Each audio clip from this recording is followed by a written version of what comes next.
Hi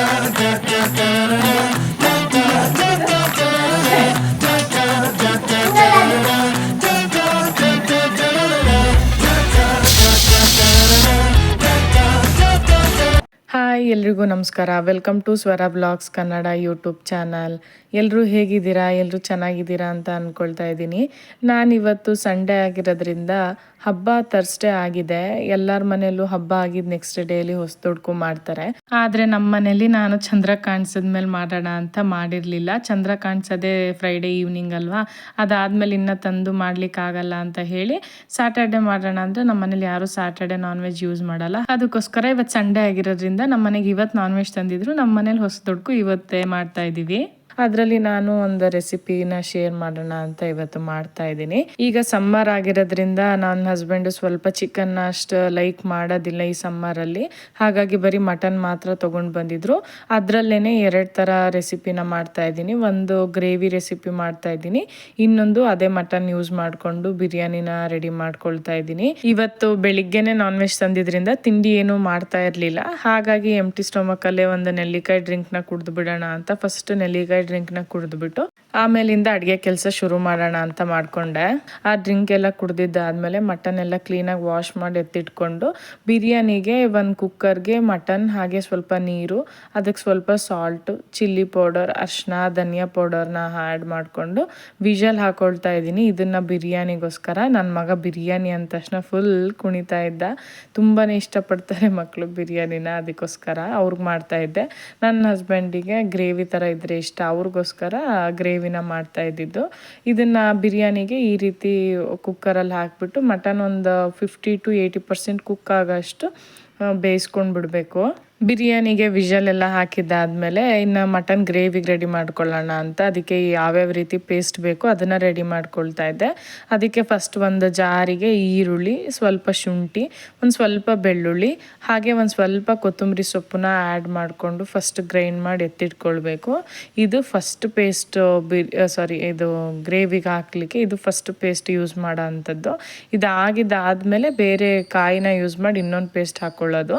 ಇದು ಬರೀ ಈರುಳ್ಳಿ, ಶುಂಠಿ, ಬೆಳ್ಳುಳ್ಳಿ, ಕೊತ್ತಂಬರಿ ಸೊಪ್ಪು ಅಷ್ಟೇ. ಅದಾಗಿದ್ದಾದ್ಮೇಲೆ ಇನ್ನೂ ಅದೇ ಜಾರ್ಗೆ ಕಾಯಿ ಹಾಕಿ ಎತ್ತಿಟ್ಕೊಳ್ತಾ ಇದ್ದೀನಿ. ಅದಾದಮೇಲೆ ಇದಕ್ಕೆ ಸ್ವಲ್ಪ ಫ್ರೈ ಆಗಿರೋಂಥ ಒಂದಷ್ಟು ಐಟಮ್ಸ್ಗಳನ್ನ ಆ್ಯಡ್ ಮಾಡ್ಕೊಳ್ಬೇಕು. ಅದಕ್ಕೆ ಇಲ್ಲಿ ಫ್ರೈ ಮಾಡ್ಕೊಳ್ಳೋಣ ಅಂತ ಹೇಳಿ ಒಂದು ಕುಕ್ಕರ್ಗೆ ಸ್ವಲ್ಪ ಆಯಿಲ್, ಯಾವುದು ಪಾತ್ರೆಯಲ್ಲಿ ಮಾಡ್ತಾ ಇದ್ದೀನೋ ನಾನು ಮಟನ್ ಗ್ರೇವಿನ ಅದೇ ಪಾತ್ರೆಗೆ ಸ್ವಲ್ಪ ಆಯಿಲ್ ಹಾಕ್ಕೊಂಡು ಅದಕ್ಕೆ ನಮಗೆ ಗ್ರೇವಿಗೆ ಎಷ್ಟು ಬೇಕೋ ಅಷ್ಟು ಸಾಂಬಾರು ಈರುಳ್ಳಿನ ಹಾಕ್ಕೊಳ್ತಾ ಇದ್ದೀನಿ.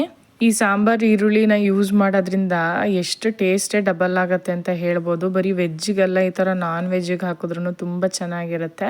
ಸಾಂಬಾರು ಈರುಳ್ಳಿ ಎಲ್ಲ ಚೆನ್ನಾಗಿ ಫ್ರೈ ಆಗಿದ್ದಾದಮೇಲೆ ಅದಕ್ಕೆ ಖಾರಕ್ಕೆ ಎಷ್ಟು ಬೇಕೋ ಅಷ್ಟು ಒಣಮೆಣ್ಸಿನ್ಕಾಯಿನ ಹಾಕ್ಕೊಳ್ತಾ ಇದ್ದೀನಿ.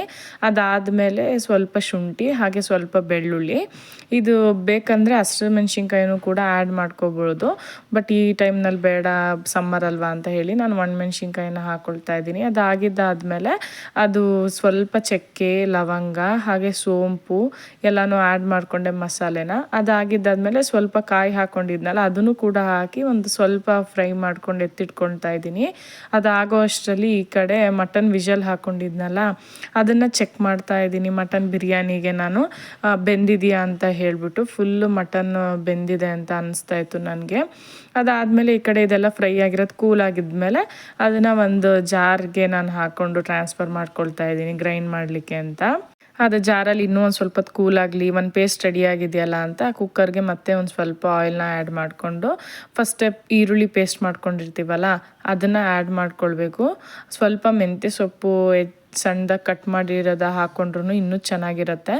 ಅದಾಗಿದ್ದಾದಮೇಲೆ ಒಂದು ಸ್ವಲ್ಪ ಅರಿಶಿನ ಪುಡಿನ ಹಾಕಿ ಚೆನ್ನಾಗಿ ಅದು ನೀರಿನ ಅಂಶ ಎಲ್ಲ ಹೋಗೋ ತನಕ ಚೆನ್ನಾಗಿ ಫ್ರೈ ಮಾಡ್ಕೊಳ್ಬೇಕು. ಈ ಕಡೆ ನಾನು ಅದೇ ಜಾರ್ಗೆ ಸ್ವಲ್ಪ ಧನಿಯಾ ಪೌಡರ್ ಹಾಗೆ ಕೊತ್ತಂಬರಿ ಸೊಪ್ಪನ್ನ ಆ್ಯಡ್ ಮಾಡಿಕೊಂಡೆ. ಅದಾದಮೇಲೆ ಮಟನ್ ಆ್ಯಡ್ ಮಾಡ್ಕೊಳ್ತಾ ಇದ್ದೀನಿ ಕುಕ್ಕರಿಗೆ.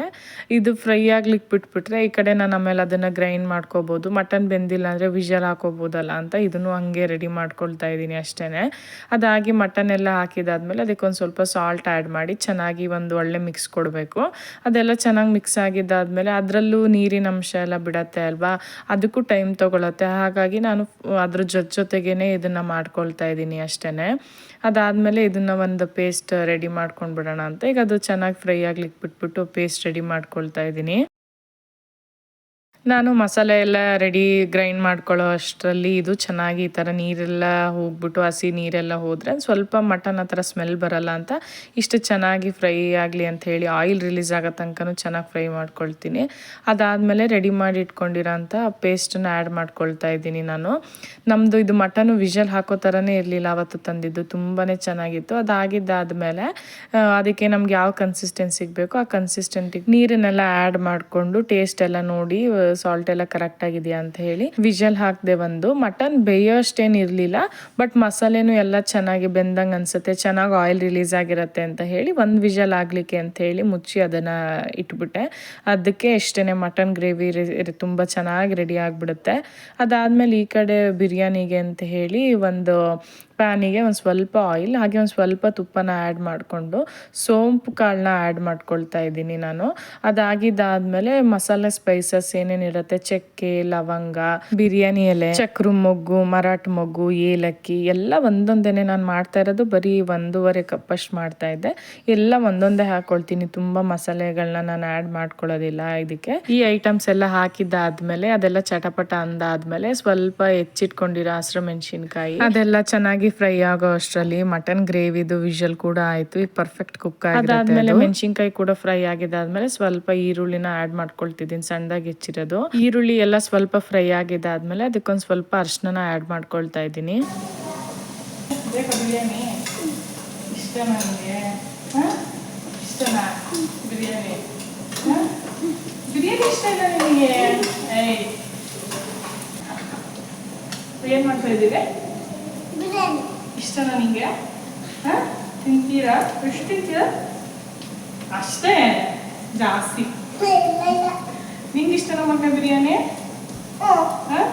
ಇಷ್ಟನಾ? ತಿಂತೀರಲ್ಲ?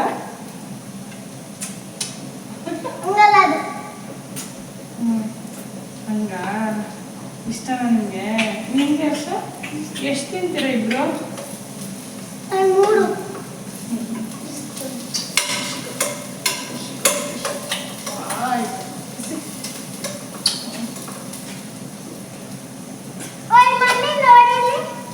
ಅದಿನ್ನು ಫ್ರೈ ಆಗಬೇಕು.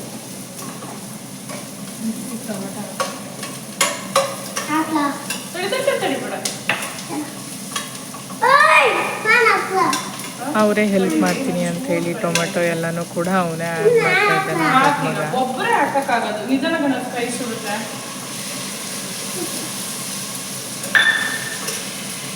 ಅದು ಟೊಮೊಟೊನು ಆ್ಯಡ್ ಮಾಡಾದ್ಮೇಲೆ ಅದೆಲ್ಲ ಚೆನ್ನಾಗಿ ಸ್ವಲ್ಪ ಸಾಫ್ಟ್ ಆಗ್ಲಿಕ್ಕೆ ಬಿಡಬೇಕು ಟೊಮೊಟೊನ. ಅದಾಗಾದ್ಮೇಲೆ ಸ್ವಲ್ಪ ಶುಂಠಿ, ಬೆಳ್ಳುಳ್ಳಿ ಮತ್ತು ಕೊತ್ತಂಬರಿ ಸೊಪ್ಪು ಪೇಸ್ಟನ್ನ ಆ್ಯಡ್ ಮಾಡ್ಕೊಳ್ತಾ ಇದ್ದೀನಿ. ಅದನ್ನು ಮುಂಚೆನೇ ಮಾಡಿ ಎತ್ತಿಟ್ಕೊಂಡಿದ್ದೆ ನಾನು. ಅದಾಗಿ ಚೆನ್ನಾಗಿ ಫ್ರೈ ಆಗಿದ್ದಾದಮೇಲೆ ಮಟನ್ ಬೇಯಿಸ್ಕೊಂಡಿರ್ತೀವಲ್ಲ ಅದನ್ನು ಮಾತ್ರ ಆ್ಯಡ್ ಮಾಡ್ಕೊಳ್ತಾ ಇದ್ದೀನಿ. ನೀರನ್ನ ಇಲ್ಲಿ ನಾನು ಆ್ಯಡ್ ಮಾಡ್ಕೊಳ್ತಾ ಇಲ್ಲ, ಲಾಸ್ಟಲ್ಲಿ ಮಾಡ್ಕೊಳ್ತೀನಿ.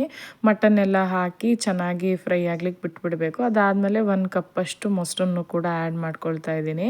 ಮಟನ್ ಫುಲ್ ಚೆನ್ನಾಗಿ ಫ್ರೈ ಆಗಿ ಹಸಿ ವಾಸನೆ ಎಲ್ಲ ಹೋಗಿದ್ದಾದಮೇಲೆ ಮಟನ್ ನೀರನ್ನ ಆ್ಯಡ್ ಮಾಡ್ಕೊಳ್ಳೋಣ ಅಂತ ಮಾಡ್ಕೊಳ್ತಾ ಇದ್ದೀನಿ. ಅದನ್ನೊಂದು ಸ್ವಲ್ಪ ಬಿಸಿಗೆ ಇಟ್ಕೊಳ್ತಿದ್ದೆ, ಯಾಕೆಂದರೆ ಬೇಗನೂ ಆಗುತ್ತೆ ಒಂದು, ಇನ್ನೊಂದು ಸ್ವಲ್ಪ ಅದು ಜಿಡ್ಡಿನ ಅಂಶ ಇರೋದ್ರಿಂದ ಬಿಸಿ ಇದ್ದರೆ ಒಳ್ಳೆಯದು, ಅದಕ್ಕೋಸ್ಕರನೇ. ಅದಾದಮೇಲೆ 1.5 ಕಪ್ಪಷ್ಟು ಅಕ್ಕಿನ ನಾನು ವಾಶ್ ಮಾಡಿ ಸ್ವಲ್ಪ ಹೊತ್ತು ನೆನೆಸಿಟ್ಟಿದ್ದೆ, ಅದನ್ನು ಕೂಡ ಈಗ ಆ್ಯಡ್ ಮಾಡ್ಕೊಳ್ತಾ ಇದ್ದೀನಿ.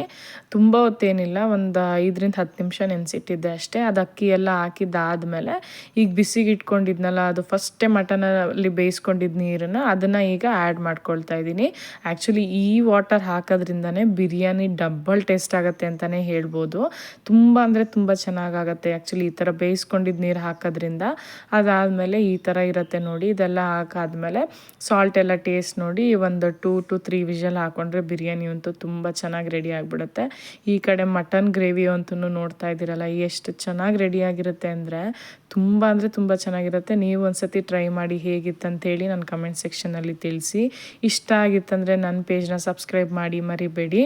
ಅದಾಗ ಅಷ್ಟರಲ್ಲಿ ಬಿರಿಯಾನಿ ಕೂಡ ವಿಷಲ್ ಆಯಿತು.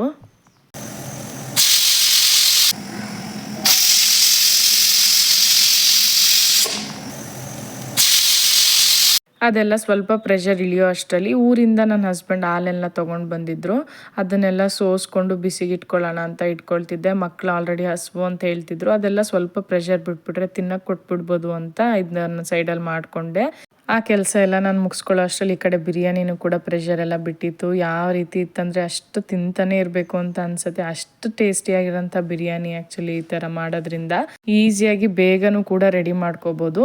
ತುಂಬ ಜಾಸ್ತಿ ಇಂಗ್ರೀಡಿಯೆಂಟ್ಸ್ ಕೂಡ ಯೂಸ್ ಮಾಡಿಲ್ಲ. ಯಾವ ರೀತಿ ಈಸಿಯಾಗಿ ಟೇಸ್ಟಿಯಾಗಿ ಮಾಡ್ಕೋಬೋದು ಅಂತ ನೋಡಿದ್ರಲ್ಲ. ನಮ್ಮನೆ ಹೊಸತೊಡ್ಕನ ಈ ರೀತಿ ಮಾಡಿದ್ವಿ. ನಿಮ್ಮನೇಲಿ ಯಾವ ರೀತಿ ಮಾಡಿದ್ರಿ ಅಂತ ಹೇಳಿ ಕಮೆಂಟ್ ಸೆಕ್ಷನಲ್ಲಿ ತಿಳಿಸಿ. ನನ್ನ ಪೇಜ್ನ ಸಬ್ಸ್ಕ್ರೈಬ್ ಮಾಡ್ಕೊಳ್ಳೋದು ಮಾತ್ರ ಮರಿಬೇಡಿ. See you in the next vlog. Thank you so much for watching.